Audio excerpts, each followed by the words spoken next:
你識唔識廣東話？得咩唔得啫？講同我你想講咩啊？ Oh, that's all I know. 什麼？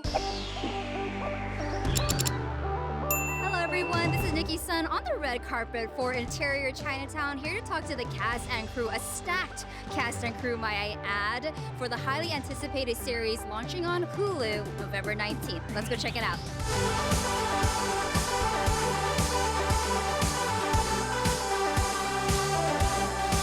When I first read it, I was like, I have to have this. If I don't get this part, I'm gonna be so sad when it comes around to this time and people are talking about it and I don't get to talk about it. I just love the book so much. Charles Yu wrote the most beautiful, funny book that I think is so important for the Asian community as well. Everyone involved is top tier, and that's just such a cool feeling to be a part of. What an insane cast. Can we talk about that? Were you involved with the casting process at all? Yeah. And were you able to, like, that's who I want for X, Y, and Z? Yeah, absolutely. I was involved in Taika as well, and for some of the roles, I literally couldn't have imagined who it was going to be. Like Willis, as I was writing the book, I was like, who's going to play this part?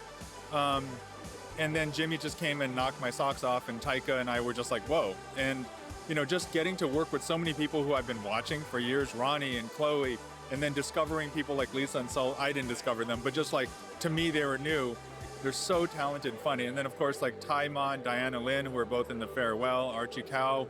It's just like so many talented actors, and just watching them do their thing together and like improve on my words, improve on the writer's words, it just really was so much fun. Chloe Bennet, how does it feel to play another badass character and also a possible love interest in Interior Chinatown? I wouldn't actually describe her as badass or the love interest. Okay. I know. Pray tell. We're introduced to her through this like kind of male gaze and through that lens, but I think it might be a little bit of a it's kind of like, look over here, and I think throughout the season we'll see that neither of those things are really true. How was it working on set with so many comedians? Oh my God, my dream. All of my dream boys and my dream girls. Are you kidding? It's such an honor. I mean, like, Jimmy and Ronny are some of the funniest people on the actual planet. So it's a dream come true, and really hard for me to play a voice of reason character. And kind of cruel and unfair, actually. I don't know how much of a reunion it is because I see him all the time. He's a good friend. And same with Ronny, but it's nice to work together again. Jimmy, I've always thought was a fantastic actor. He's a fantastic lead and he works hard. So very, very excited. Jimmy, how does it feel to be #1 on the call sheet? It feels good, but I feel like in order to play Willis, all my other roles had to happen, right? I was a background character. I was generic Asian man. I was the tech guy. So all those things had to happen for me to really, truly inform and play Willis well, who, ironically, I'm #1 on the call sheet, but I'm playing a background actor. Also, you were the Kung Fu guy, and was that all of your stunts? Yeah, I did all my own fights. The only thing they didn't let me do, I didn't get to go through the window. But all the fights, the spinning kick, I can show you right now. That's me. Yeah? No, I'm not going to show you Okay, right now. I was gonna give that's this man some That's not going to rip my suit. That's going to cost me a lot of money, What scene was your favorite to see transformed into visual? It's hard to pick one. I mean, the Kung Fu fight is really fun, and Taika just was so good in creating that, the energy and the humor in that. But for me, the heart of the book and the heart of the show is still Willis and his parents. So there's a scene with Willis and his mom early on in the pilot, and it's just so tender, and it reminds me of my own mom, who I miss very much, and like the way they talk to each other, but also the things they don't say. It just, I don't know, it's just really special to see that. Not everybody gets to have you as their dad, but to the audience who wish you got to play their dad, like, do you have any paternal or fatherly advice? Absolutely. I'm basically a girl dad. Most of the time, all my girls are woman warriors.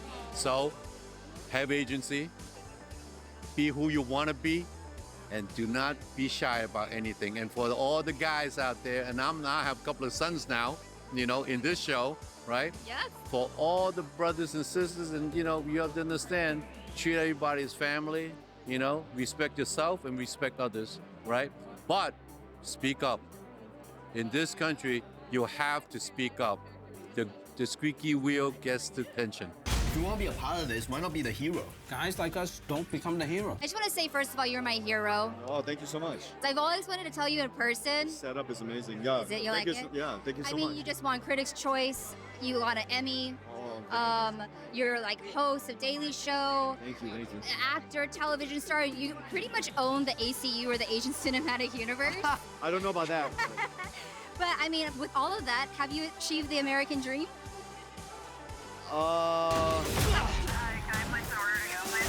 We're close! Being able to come here and do stand-up comedy was my American dream, and so that was all I was wanting to do. That's all I ever wanted to do, was to come to America and do stand-up comedy. So every night I can jump on stage to tell these dumb jokes. Yeah, it's a dream. It is a dream. It is a dream come true. Yeah, I don't know if it's the American dream. It's definitely my dream. What's something unexpected about you that most people might not see in the spotlight from Mr. Jimmy O Yang? Wow. I love doing the unexpected, you know. That's why I love the role of Willis. You know, just when you think I'm just a funny guy, I'm gonna have some real emotional scenes, you know. Just when you think I'm a soft comic, I'm gonna kick some ass for you, you know. But I think that's the great thing about the show and the Willis character.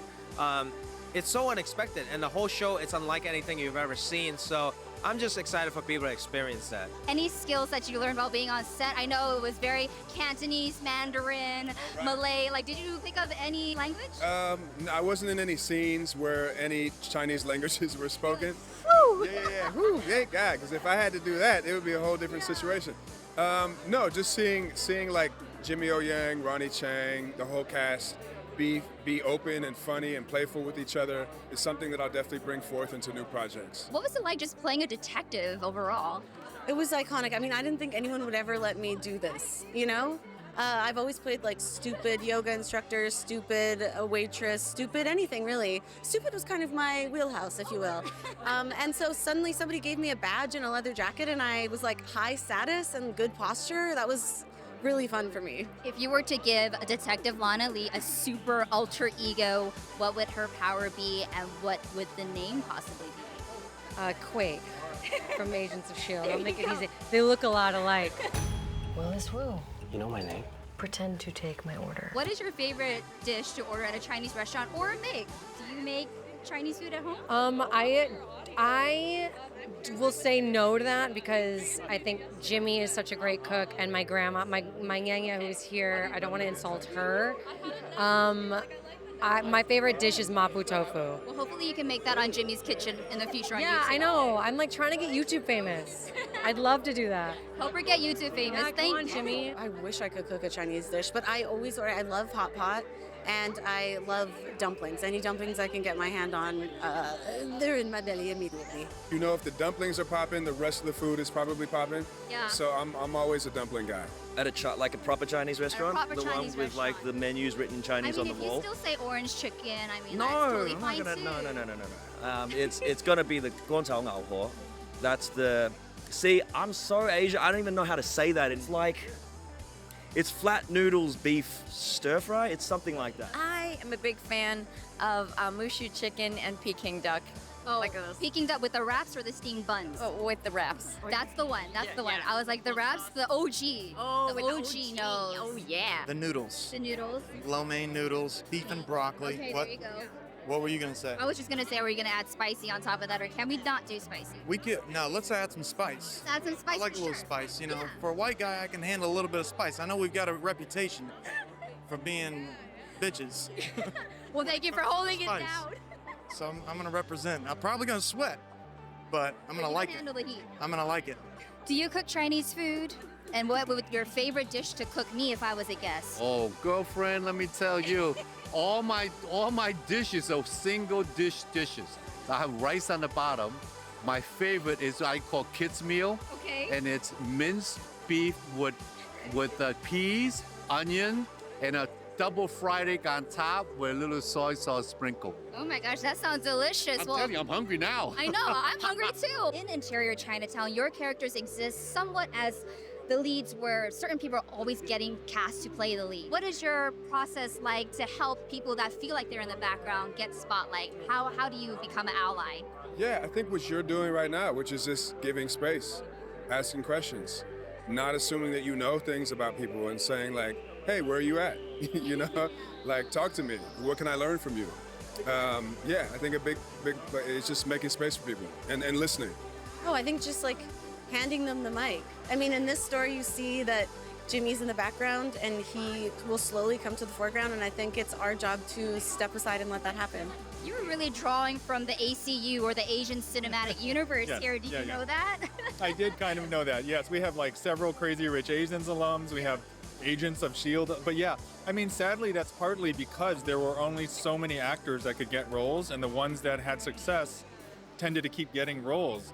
I think it's changing now. I think there's been a lot of progress, but yeah, I mean, to get to work with so many like known, Asian American actors and Asian actors has been really a gift. We're seeing a meteoric rise of Asians in Hollywood and entertainment. Knowing what you know now, because you've been in the industry for a while, what would you tell your younger self? After 40 years, what can you tell your younger self? It's gonna get better. I think that's what we all need to hear too, just given the state of the world right now. Tzi Ma, I think you can see into the future, so do what you've been doing. I would say to my younger self, like, just take each door as it comes. When the door opens, you make the most of it. You take the opportunities as they come, and then you never know where it leads. It'll lead to the next door, and lead to the next door, and lead to the next door. And then before you know it, you're kind of somewhere, hopefully where you wanted to be. But you couldn't see that when you started out, you know what I mean? And so don't fear the uncertainty, I guess is the point, is what I tell myself. Enjoy the process. There's only certain things you can know in the rear view, right? I was really disenfranchised for a bit with the opportunities that were afforded me. And then after I finished Chicago PD about a little over a decade ago, I moved to China and worked exclusively in that market for like 5.5, 6 years. And so so now I speak about about a quarter Mandarin in this show. And it's only because I did that. Pursue your dreams and really also don't be afraid to mess up and fail and look dumb and try things. I know you always joke about going back to Malaysia if you had to, but I just want to say, on behalf of those who are here, we're so happy you're here. You make the U.S. a better place, Ronny. Oh, thank you so much. And congratulations on Interior Chinatown. Thank you so much. That's very kind of you. That's a very nice thing for Americans to say. Thank you.